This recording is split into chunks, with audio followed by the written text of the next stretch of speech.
বিটিআৰৰ প্ৰধান প্ৰমোদ বড়ো ডাঙৰীয়াই দালাল চক্ৰৰ লগত জড়িত হৈ আছে। হয়তো তেওঁলোকে দালালি কৰি মানে কিবা মুনাফা আদায় কৰিব লাগে, সেই বুলি তেওঁলোকে সকলো সময়তে বিভিন্ন চাল চক্ৰৰ লগত জড়িত হৈ তেওঁ মানে বিভিন্ন ধৰণৰ পোষ্টবিলাকত ডিভাইড কৰি আছে। এই ক্ষেত্ৰত দেখা যায় আজি আমি বিটিআৰ প্ৰাইমাৰী টেট কোৱালিফাইড এছ'চিয়েশ্যনৰ ফালৰ পৰা আমি সংবাদমেল অনুষ্ঠিত কৰিছোঁ। তো পোনপ্ৰথমে মই সমূহ সংবাদকৰ্মী বন্ধুসকললৈ মই আন্তৰিক অভিনন্দন জ্ঞাপন কৰিছোঁ। আৰু আজি আমি অতি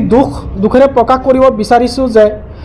যে আজি মাঘ বিহুৰ আনন্দ উল্লাস পৰিয়ালবৰ্গ বন্ধুবৰ্গক এৰি থৈ পিনেও আজি বিটিআৰ চৰকাৰৰ বিৰুদ্ধে আমি প্ৰতিবাদ কৰিব লগা হৈছে। যে আজিৰ নিচিনা দিনত আমি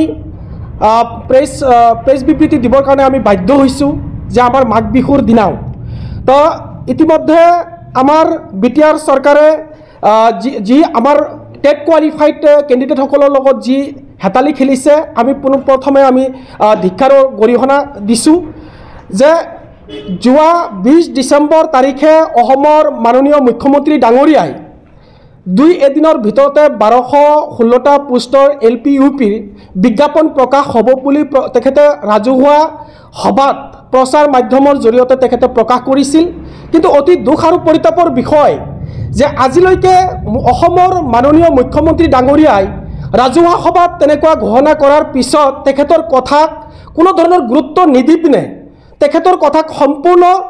ভেঙুচালি কৰি পিনে বিটিআৰ প্ৰধান প্ৰমোদ বড়ো ডাঙৰীয়াই আজিলৈকে বিজ্ঞাপন প্ৰকাশ কৰা আমি দেখিবলৈ পোৱা নাই। গতিকে আমাৰ এছ'চিয়েশ্যনৰ ফালৰ পৰা আমি অসমৰ স্বনামধন্য মাননীয় মুখ্যমন্ত্ৰী ডাঙৰীয়াক এই বিষয়টোত তেখেতৰ প্ৰত্যক্ষ হস্তক্ষেপ কৰাটো আমি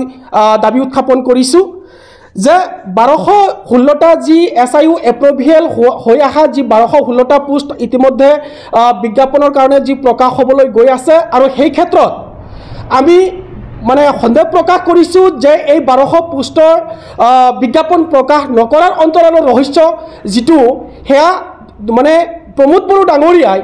মানে সঘনাই তেখেতে মানে বাৰে বাৰে তেখেতে মুখেৰে মানে বিভিন্ন প্ৰচাৰ মাধ্যমৰ জৰিয়তে প্ৰকাশ কৰা মতে আমি যিখিনি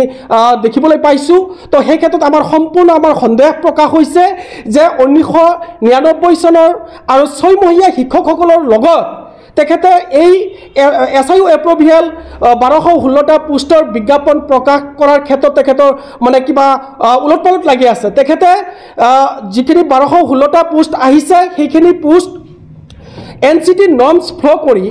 only fresh TET qualified fresh কেণ্ডিডেটসকলক দিবৰ কাৰণে আমি দাবী উত্থাপন কৰিছোঁ। অন্যথাই এই 1216টা পোষ্টত যদি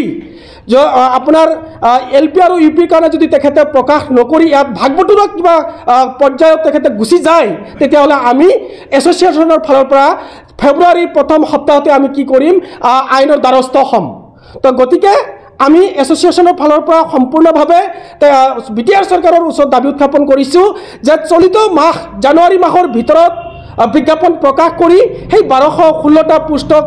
মানে fresh candidate NCT norms follow' কৰি তেখেতক নিযুক্তি দিয়াৰ কাৰণে আমি দাবী উত্থাপন কৰিছোঁ। আৰু ইতিমধ্যে যি আপোনাৰ 427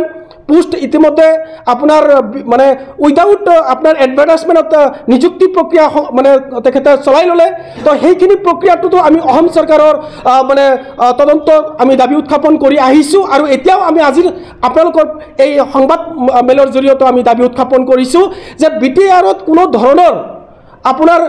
ভেঙুচালি কৰি কোনো ধৰণৰ নিযুক্তি প্ৰক্ৰিয়া সংগঠিত হ'ব, আৰু এইটো আমি কোনো পৰ্যায় মানি নলওঁ। তো গতিকে আজি আমাৰ প্ৰেছ বিবৃতিৰ জৰিয়তে আপোনাৰ অসম চৰকাৰৰ ওচৰত এই গোটেই বিটিআৰৰ যি শিক্ষা বিভাগ আৰু বিটিআৰ শ্ৰী প্ৰমোদ বড়ো ডাঙৰীয়াই বিটিআৰ অঞ্চলত যি শিক্ষা বিভাগটোক লৈ যাতে তেখেতে যি ধৰণৰ ভেঙুচালি কৰিছে, তো সেইটো যাতে কৰিব নোৱাৰে তাৰ কাৰণে আমি অসম চৰকাৰৰ ওচৰত প্ৰত্যক্ষ মানে হস্তক্ষেপ আমি তেখেতৰ ওচৰত বিচাৰিছোঁ। অসমৰ মুখ্যমন্ত্ৰী ডক্টৰ হিমন্ত বিশ্ব শৰ্মা ডাঙৰীয়াই ঘোষণা কৰিছিলে যে বিটিআৰ অঞ্চলত অতি শীঘ্ৰে 1216টা পোষ্টৰ মানে ফ্ৰেছ এটা ৰিক্ৰুইটমেণ্টৰ ব্যৱস্থা কৰিব। কিন্তু ইয়াতে দেখা গ'ল বিটিআৰৰ প্ৰধান প্ৰমোদ বড়ো ডাঙৰীয়াই কি কৰিলে, তেওঁলোকে 6 মান্থ আৰু 99ৰ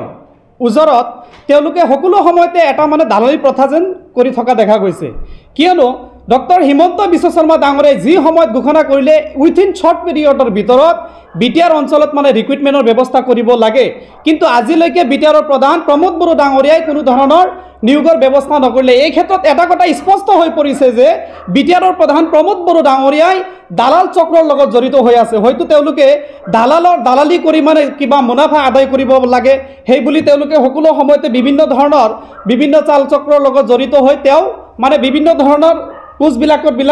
ডিভাইড কৰি আছে এই ক্ষেত্ৰত দেখা যায় আৰু এটা কথা স্পষ্টভাৱে ক'ব খুজিম যে তেওঁলোকে 427টা পোষ্ট ইতিমধ্যে দি দিলে যদি 1216টা পোষ্টৰ ইতিমধ্যে যদি তেওঁলোকে এপইণ্টমেণ্টৰ ব্যৱস্থা নকৰে আৰু ফ্ৰেছ ৰিক্ৰুইটমেণ্টৰ ব্যৱস্থা যদি নকৰে আমি 427টা পোষ্টৰ এগেইনষ্টত আমি হাইকোৰ্টৰ ওপৰত দ্বাৰস্থ হ'ম ইয়াৰ উপৰিও এটা কথা স্পষ্টভাৱে আজি প্ৰেছ মিটৰ জৰিয়তে ক'ব খুজিম যে অতি সোনকালে যদি এডভাৰটাইজমেণ্টৰ ব্যৱস্থা নকৰে বিটিআৰ অঞ্চলৰ প্ৰতিটো জিলাত বিটিআৰ টেট উত্তীৰ্ণ পাৰ্টিসকলে অনবৰতে তীব্ৰভাৱে গণতান্ত্ৰিক আন্দোলন কৰিবলৈ বাধ্য হ'ব আৰু এটা কথা স্পষ্টভাৱে ক'ব খুজিম প্ৰমোদ বড়ো ডাঙৰীয়া আপুনি পাহৰি যাব নালাগে যদি আপুনি 1216টা পোষ্টৰ এগেইনষ্টত আমাক ফ্ৰেছ ৰিক্ৰুইটমেণ্ট নিদিয়ে তেন্তে বিটিআৰৰ টেট উত্তীৰ্ণ প্ৰাৰ্থীসকলে হাত সাৱটি বহি নাথাকে এই টেট উত্তীৰ্ণ প্ৰাৰ্থীসকলে আপুনি ক'ত কেনেকৈ কোনজন শিক্ষকক আপুনি নিযুক্তি দিলে সেয়া কিন্তু আমি অতি সোনকালে RTI তথ্যৰ জৰিয়তে উলিয়াই ল'বলৈ বাধ্য হ'ম এতিয়া চাওক আজি আমি ইয়াতে সমবেত হ'ব লগা হৈছে কাৰণ আমাৰ BTC অঞ্চলত এই বৰ্ষতে তেওঁলোকে যি টেট অনুষ্ঠিত কৰিছিল সেই টেট অনুষ্ঠিত কৰাৰ পিছত আমাৰ ফ্ৰেছ কেণ্ডিডেটসকলক যি ধৰণে তেওঁলোকে নিযুক্তি প্ৰক্ৰিয়াটো আৰম্ভ কৰিব লাগিছিল সেই ক্ষেত্ৰত তেখেতসকলে নিযুক্তি প্ৰক্ৰিয়াটো আৰম্ভ কৰিব পৰা নাই তাৰ কাৰণে আমি ইয়াতে সমবেত হ'ব লগা হৈছে আমাৰ BTC প্ৰধান প্ৰমোদ বড়ো ডাঙৰীয়াই বাৰে প্ৰতি তেওঁ প্ৰেছ মিটৰ আগত কৈ থাকে বা প্ৰেছৰ আগত কৈ থাকে যে অতি শীঘ্ৰেই আমাৰ SIO এপ্ৰুভেল হোৱাৰ পিছত তেখেতে পোষ্টখিনি ফিল আপ কৰিব কিন্তু তেখেতে এই কথাখিনি বাৰে বাৰে তেখেতে উত্থাপন কৰি আহিছে যদিও আজিলৈকে তেখেতে এই ক্ষেত্ৰত কোনো ধৰণৰ ইনিচিয়েটিভ গ্ৰহণ কৰা দেখিবলৈ পোৱা হোৱা নাই গতিকে আমি দাবী জনাইছোঁ তেখেতে যাতে এই দিশত অতি শীঘ্ৰে সিদ্ধান্ত গ্ৰহণ কৰে আৰু আমাৰ যিখিনি নেকি কেণ্ডিডেট আছে সেই কেণ্ডিডেটসকলৰ প্ৰতি চাই কিনে আমাৰ BTC অঞ্চলত যাতে ৰিক্ৰুইটমেণ্টৰ ব্যৱস্থা কৰে আমাৰ অসমত ইতিমধ্যে যি কেইবাৰ টেট অনুষ্ঠিত হৈ গৈছে তাৰ পিছে বহু কেইবাৰ বিজ্ঞাপন ওলাইছে নিযুক্তি প্ৰক্ৰিয়া সম্পূৰ্ণ হৈ গৈছে কিন্তু আমাৰ BTC অঞ্চলত টেট সম্পূৰ্ণ হোৱাৰ পিছত আজি 7-8 মাহ হৈ গ'ল তেখেতে কোনো ধৰণৰ নিযুক্তি প্ৰক্ৰিয়া আৰম্ভ কৰিব পৰা নাই এটো আমাৰ কাৰণে অতি পৰিতাপৰ বিষয় দুখৰ বিষয় গতিকে আমি আমাৰ গভৰ্ণমেণ্টক অনুৰোধ জনাইছোঁ যাতে আমাক অতি শীঘ্ৰে নিযুক্তি দিয়াৰ ব্যৱস্থা গ্ৰহণ কৰে আৰু তেখেতে যি নেকি অতি শীঘ্ৰে শব্দটো ব্যৱহাৰ কৰি থাকে আৰু উইদিন শ্বৰ্ট টাইম যিটো শব্দ ব্যৱহাৰ কৰি থাকে সেই শব্দটো যাতে আৰু পুনৰাই তেখেতে ব্যৱহাৰ কৰিব লগা নহয় তাৰ কাৰণে আমি তেখেতক আহ্বান জনাইছোঁ তেখেতে যাতে এই ক্ষেত্ৰত দৃষ্টি দিয়ে আমাক যাতে আমাৰ BTC অঞ্চলৰ যিসকল নেকি নিবনুৱা আছে তেওঁলোকক যাতে কৰ্মসংস্থাপনৰ ব্যৱস্থা কৰি দিয়ে কাৰণ তেখেতে পৰিৱৰ্তনৰ কথা কৈ কিনে আমাৰ এই BTC অঞ্চলত শাসনত আহিছিল আৰু তেখেতে পৰিৱৰ্তনৰ কিছু নমুনা দেখুৱাব লাগে যাতে আমাৰ BTC অঞ্চলৰ যিখিনি নেকি ছাত্ৰ ছাত্ৰী আছে সেই ছাত্ৰ ছাত্ৰীসকলৰ যি কোৱালিটি এডুকেশ্যনৰ দিশটো যিটো আছে সেই দিশটো যাতে উন্নত হয় তেখেতে যাতে এই দিশত মনোযোগ দিয়ে তাৰ কাৰণে আমি তেখেতক আহ্বান জনাইছোঁ